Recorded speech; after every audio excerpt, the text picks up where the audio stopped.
Hello, and thank you for joining me on another Demos Construction Suggestion video for Planetside 2. Now, before I begin, I'm going to just warn you all, this is going to be a bit of a longer video as it's going to be a bigger topic or bigger idea, as it's kind of a collection of a bunch of smaller ideas that all work interconnectedly between each other to form a grander picture. Also, as neat as this idea may sound, I should also mention that there is very little chance that it will ever see the light of day in actual practice. In any case, this collection of ideas is to tackle the following problems. The multitude of currencies and trying to manage them into a nice manageable amount, the value of each currency, improve the performance of the game just a bit, make construction a vital part of the gameplay without making it intrusive. Make all players' efforts, whether they are solo or in an outfit, actually mean something to their cause for their faction. And finally, to add a lot more gameplay for random people who want to do other things in the game other than to be a part of the big fights. So to get a start on this, take all the currencies currently in Planetside, the certification points, the Cortium, the A7, the ISO, whatever, and remove them all and only have the certification point, the Cortium, and Auraxium. Those are the only three currencies we need for the game. Now, take everything you know about the certification point and throw it out the door for the duration of this video. Now imagine certification points work like regular money, where as you work, you earn more of them. Well, at least theoretically. And then you would use the certification points to buy equipment between lives on the battlefield, kind of like what you see in games like EVE Online, or Dust 514, for example. Or heck, probably even some Minecraft servers. Yes, in this thought experiment, certs are not progression based, but are rather just a means to buy equipment for the battlefield, such as weapons, deployables, and even vehicles. And don't worry, if players run out of certification points, there will always be standard weaponry available for them to utilize to get more certification points, as well as there will be other means to acquire said supplies for the battlefield. Now that we have an understanding of what the new certification points would be, let's move on to the next currency we have, which is Cortium. You know, that weird glowing yellow rock that sparks periodically that people like to use to build bases, or at least I think they do. It's kind of hard to think about it. I mean, I got zapped by one of those sparks a while ago, and it's been kind of affecting my head lately. In any case, yeah, that one. Cortium in this video will mostly stay the same as regular Cortium with some added characteristics. Now, said mentioned characteristics would be that players would be able to deposit their Cortium into a developer base with a silo there for added extra XP or certification point payout to them. Also, this now deposited Cortium in these developer bases could be purchased by other players for a certification fee, of course. Finally, Auraxium would be a currency, well, more like resource, that players could mine and deposit at any developer base for even greater certification payouts than Cortium. Furthermore, Auraxium is what the whole world would be fought over. Heck, even the lore explains that part about the game. In any case, in order to explain this last part, I must add that we would be adding a supply chain idea which would incorporate everyone's efforts to their faction causes. Though I don't feel like I can say this part too well while keeping your attention, so I'll let Mandalore Gaming from his 2017 review of the game step in to explain this bit. Take it away, Mandalore.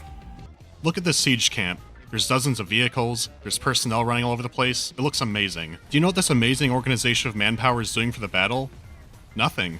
A point isn't being captured, so everyone is here just to farm certs for themselves. I mean, if you're having fun, good on you, but you can do both. Like many things, Planetside 1 had the answer to this. As I mentioned before, you use resources to spawn vehicles. How many you get depends on territories controlled by your faction, continent bonuses, and how much money you paid for boosts. So if you have the resources, and a base has the terminal for them, you can spawn as many vehicles as you want, along with max suits and other equipment that need it. So how did it work in the first game? It used a resource called NTUs. For the sake of convenience, I'm going to use a Planetside 2 map to show how it worked. Planetside 1 also had the Advanced Nanite Transport, or ANT. If you want to think of it like a real war, imagine it as a supply truck carrying fuel and ammunition. In this way, Lattice represented more than just a capturable point, it represented where supply lines are going. The warp gate was your main supply hub, so the ANT would deploy there and load up on resources. Planetside 1 bases had a limited supply of NTUs, so they relied on these transports to resupply them. NTUs powered the shield generators, terminals, turrets, respawn tubes, everything. Without the supplies, the base would shut down. So if there was a battle at the front line, you would be relying on these ants to bring you more supplies. One trip could keep the base going for a while, but if it was a huge battle or sustained, you would need multiple trucks to keep it going. Those are the lattice lines. In fact, let's lay the actual game map over this area. See how the lines are roughly following the shape of the road? Or even open areas like beyond the mountain in the middle? This is why the first game was designed this way as well. This means that these cool sieges are actually depleting enemy resources and serving a purpose for the battle in the map. If someone is being selfish and just wants to farm certs for themselves, they're still helping the team effort indirectly. Let's talk about the content these trucks generate. We'll use our first example again. Same battle at the front line, but the enemy knows how this works. So a solo player decides to help out the team. When the ant is on the way, he flies his scythe in and ambushes it. It gave a solo player something to do. Or this. Before it even leaves, a small group of friends or an outfit shows up. They know the fastest route to the front, so they leave mines or set up an ambush on the road. But these are desperate supplies, so some players might protect the ant. The result is instead of one giant laggy battle, the fight for one area is spread out across the map in a good way. You've also given solo players in small groups something to do that's not a mind-crushing fight. I can almost guarantee that they cut this out thinking it was too complicated for people to understand. That doesn't sound fun, Greg. We should let the players have as much stuff as they need, or can pay for. Yeah, I guess you're right, John. We're releasing this on PC first. PC gamers never play slow, boring games. What if the truck drivers never got in a fight? No one would want to play a game about driving trucks. Combined with redeploy...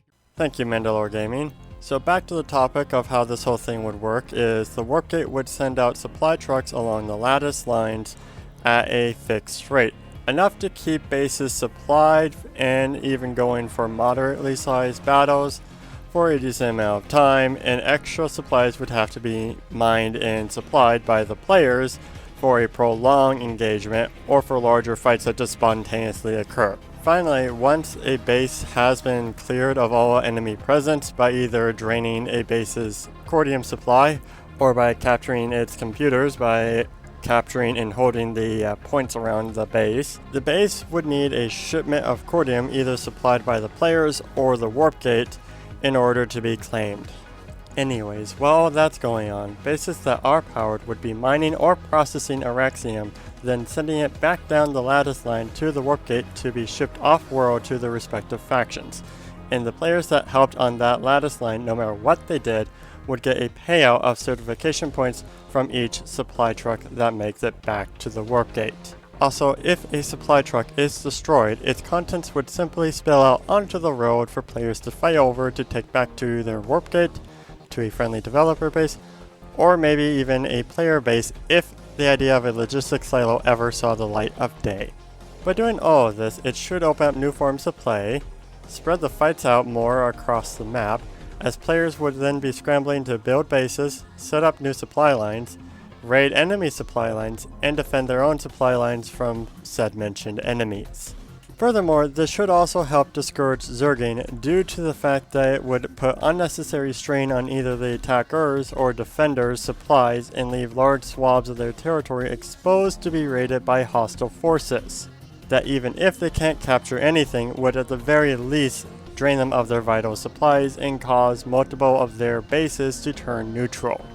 That said, if supply lines from the warp gate are cut, players could compensate by mining and supplying Cortium to bases to keep them operational. Finally, some extra details that I forgot to mention earlier. 1. If a truck/ant carrying Cortium was destroyed and dropped its contents out, well, since Cortium is a power supply, it can be treated like a gas truck, where if hit again could cause it to explode, thus destroying the payload and potentially being close to them a potential hazard. And 2, we can also make it for every base out you get from the warp gate, the amount of Cortium/Auraxium that spawns goes up by 1. which would make capturing and holding the middle of the map along with the 3 two-way fight areas worth taking, while also discouraging aggressively taking more land from any one faction as the reward payoff gets progressively less the further out you go, while also increasing the risk of your own supply lines getting raided by enemy forces. And that concludes today, and I hope you all enjoyed today's little thought experiment that I have proposed to y'all. In any case, see you around for the next one, and have a good day.